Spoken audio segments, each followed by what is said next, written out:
Hey everyone, welcome to Cupboard Creations. My name is Gareth and this is my little corner of the internet for playing with my food. And, welcome back. And unfortunately, this is the last one of these. I've got to the end of it, so I'm quite happy in some ways, but I think I'm going to miss it, to be honest. But we're right at the end of our lamb week and we've used up almost all of that lovely lamb that we made. And now we're going to do a lamb and aubergine bake to finish it off. There's a couple of processes in this, but things can be done much faster, and I'll explain exactly how we go and do that. So we'll kick off with, essentially I'm going to make a tomato sauce for it. Now again, straight away you can make that much quicker. You can just go out, get yourself a passata, and it'll work fine for it. Unfortunately, I've just never found one that I really liked. I always find they're a bit, not watery, but just lacking in flavour. If you know of any good ones in the UK, that we can get in the supermarkets, let me know. I've tried a few, none have really worked. So I'm going to make my own. I'm not going to keep you for too long doing it. We're just going to chop up half an onion, not half an onion, one medium onion. We're just going to dice that up and then chop up 4 cloves of garlic and then our tomatoes. I've got a kilo of tomatoes there. I'm going to make way more than I need, because we'll play with the sauce a bit later, but what we make with this passata, I can then just freeze it, and then I've got some whenever I want it for some pasta or something like that. So I'll crack on chopping all of those things up, and then I'll see you over on the hob and put it together. There you go. So that's everything that needs to be chopped done. So all we can do now, whack our hob on, a little bit of olive oil in the bottom, and then we're just going to sweat those onions now for about 5 minutes. And then we can pop the rest in. So onions will go in, and that'll just soften them down a bit. And you don't want them getting kind of browned, you just want them nice and soft. So that can go on there. See you in a sec. Brilliant, so onions are done. Now just those 4 cloves of garlic all chopped up. Whack them in, give them about 3 minutes. I see some recipes and it's always like put onions and garlic in at the same time. I've tried that a few times, just end up with soft onions, burnt garlic. So always onions in first, give it some time, then the garlic. But we'll just give those a quick 3 minutes just to soften them a bit. Okay, lovely, they're done now. So, your tomatoes, just pop those in. You need a fairly big pan for this bit. And then you just want 100 ml of water, just helps them start bubbling away. And then a medium glass of red wine, so about 150 ml of red wine, which is probably about there.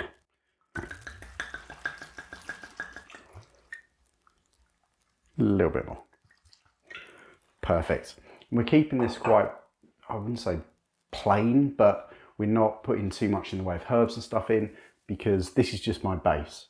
Later on, I'm going to go back to this sauce. I'm going to add in some great flavours that will go so well with this dish. So what we're going to do now, just leave that, pop the lid on, get it to a boil, and then let it simmer away for 15 minutes. Brilliant. So tomatoes are now done. Oh, lovely. I'm just going to turn that off, and I'm just going to leave that to cool a bit. The only reason really for leaving it to cool is I'm going to blitz it all up. And if I do that when it's boiling hot, I'll end up with a hot tomato splashed all over myself and the rest of the kitchen. So that can just sit there, cool down a bit while we start prepping the main bulk of the meal. Okay, so now it's going to be all about prepping those aubergines and some red peppers for this. Now you can do this a couple of different ways. I'm going to town on this one. So I've got a griddle pan over on the hob. I'm going to heat that right up. Now I'm just going to prep the aubergines because I want those lovely little kind of burn marks all across them. That just, it adds flavour as well. You get that kind of charredness to it, which really, really works. So all you're going to want to do is just slice pieces off your aubergine, about 1 centimetre thick. And then with these, you're just going to grab yourself a little bit of olive oil, pop that into your palm, and then smear each one a bit. Get it on both sides. It's going to get quite messy, this.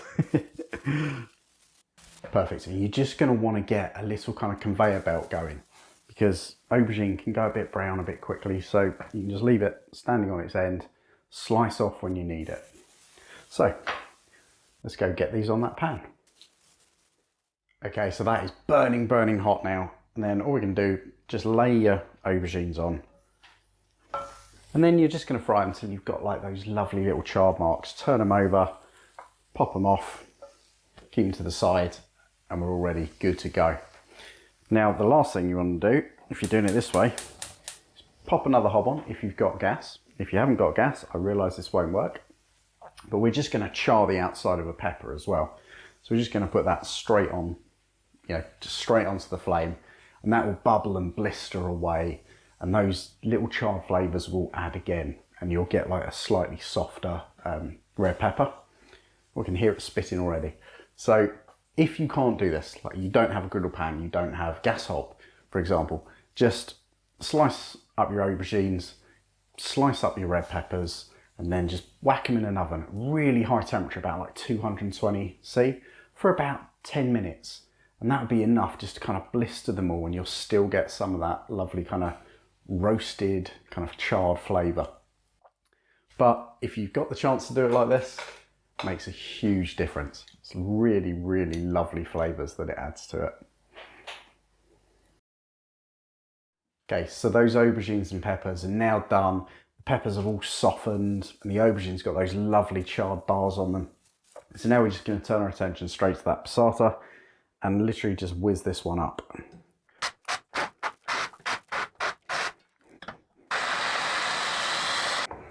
Okay, so that one's done. Now, just a little bit of a taste. Yeah, a little bit of salt and pepper. Not too much, actually. There's a lot of flavour in those tomatoes. So put in a couple of good pinches of salt, a couple of grinds of black pepper.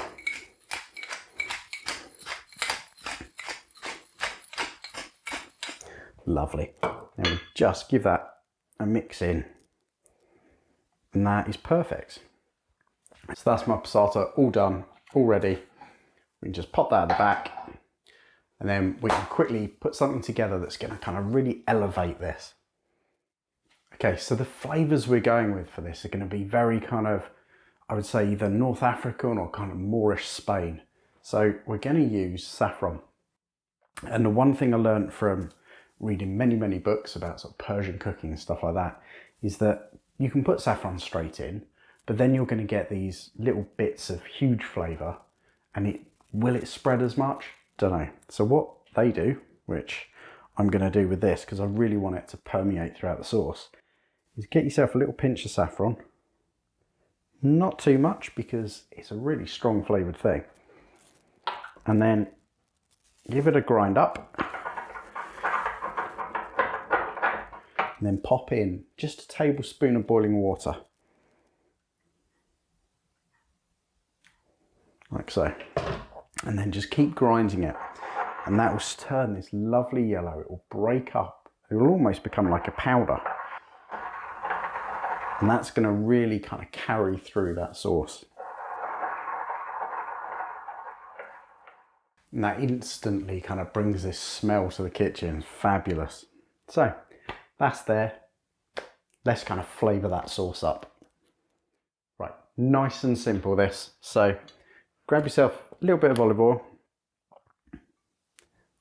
half a tablespoon, whack your heat on, because you're just going to toast some spices, because that will add just this extra level.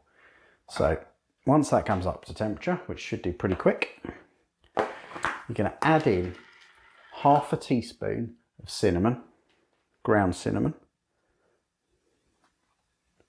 like so, and then half a teaspoon of ground cumin. And that's where we're getting all of these kind of like lovely kind of Moorish flavours to it. Perfect. Wait then until you start to smell those spices. You know, you'll get a lovely kind of aroma just start pulling out. There we go, already there. Only takes about 30 seconds or so. So now you're going to ladle in half your passata, or if you're sensibly, unlike me, ooh,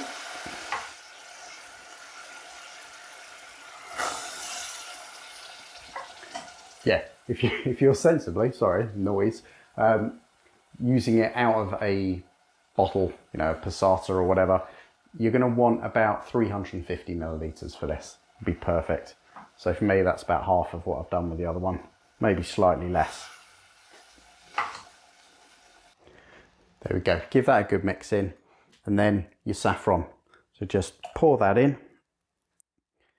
and then all we're going to do, just bring that up until it starts to bubble slightly, and then you're done, because you've already cooked everything in there. You've already seasoned it with salt and pepper. You're just adding those little extra flavors to kind of bring something awesome to this dish. Right, so there we go. We're finally through all of that prep. There's a lot to this one, but I hope you can see that you can do this quicker, you know, using the passata, just roasting the stuff. Even whilst all that was going on, quick chat with my wife about it, and she's like, how's it going? And I'm like, it's going well, but I'm just making sure I kind of say what you can do to make it a bit quicker. And spoke about the peppers, and she reminded me they sell them in jars. You know, you can go down to your local supermarket and there's fully fire roasted peppers already skinned for you in the jars. So you can just grab them. And that way all you're doing is a bit of that, bit of passata, leftover lamb, job done. So all we got to do now is strip those peppers back. So now they've cooled a bit, you can just, with the back of a knife, just scrape off the skin. And that just leaves you with that lovely flesh underneath. And then once you've got, don't worry if there's a little bit stuck on there. Once you've got that, we're just going to slice these into little strips. Okay, so once that's all done, you can grab yourself a nice baking tray. Probably, you know, a decent size for two, nice and deep, which is perfect for this. And then you're just going to start layering everything up. So you want to start with a little bit of sauce. So I've got the one that I put the saffron in, not the other one, because that would be weird. And just pop some of that in. Then just lay on some of those aubergines and red peppers. Don't want to pack it in too much. You want, like I say, plenty of layers.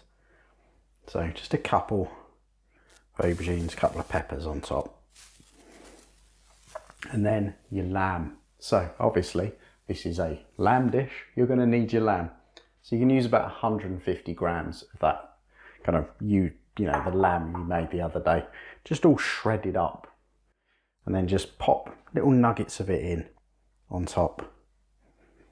And you're layering this up, you know, much like you would like a lasagna, really. And the smells are so good. I am pretty sure this one's going to be nice. So pop some of that in there and then pop your sauce on top. So just another little ladle over the top. And then just keep building over and over again. That's looking great. So now all we're going to do, now the very last thing, manchego cheese. You can use other cheeses, any kind of hard cheese would be fine for it. I love the manchego with it. Just, I think it gives me that idea of Spain, but also the flavour, it's just different to everything else. Absolutely stunning with this. It just works well with spices. So I'm basically going to cover the whole top of that in grated manchego cheese. And that's the cool thing. You can do this now and then just keep it. Just leave it on the side or put it in the fridge and then you can cook it later. If you got it in the fridge, you can leave it in overnight. So there we go. Finally, it's all done. All of those processes done. It is worth it, I promise you. It's a good way to finish this series. So I will just leave that on the side now or stick it in the fridge until I'm ready to cook it. So I'll see you back here in a bit. Okay, so all that's left to do now, pop it in the oven, 190 degrees C for 40 minutes. And that's going to give you this lovely kind of crusting to the top. It's going to be really delicious. So I'll pop that in and I'll see you when it's done. But I just wanted to say, if you've enjoyed these videos so far, if you could consider leaving us a like or subscribing to the channel, really help me just get that algorithm to show what I'm doing to more people. That would be great. So I'll crack on and I'll see you when it's done. Oh, hello. Yes, that's looking good. You've got that really lovely crust to it. And the smells are, yeah. If you try it, you'll find out. But that's great. So I'm just going to leave it there a bit while I reset all the cameras up to show you what's in it, because that is like molten lava at the moment. We don't want to go anywhere near it yet. Let it cool a little bit. Okay, so that's cooled down a bit. So yeah, we might not burn ourselves too much. We're just going to take a nice little lump out of it.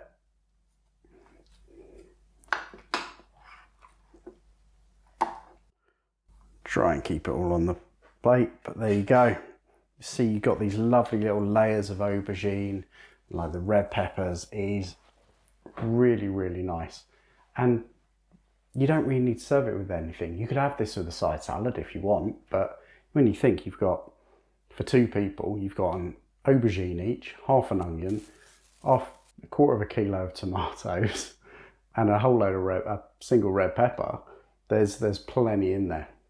And that lamb just adds this little extra element that just brings it all together. It is a really cracking dish. Very proud of this one. And I want to say thank you so much for sticking with me for these 7 days if you have. If you're just coming into this now, know that there's another 6 days beforehand of stuff. So I hope you're enjoying it.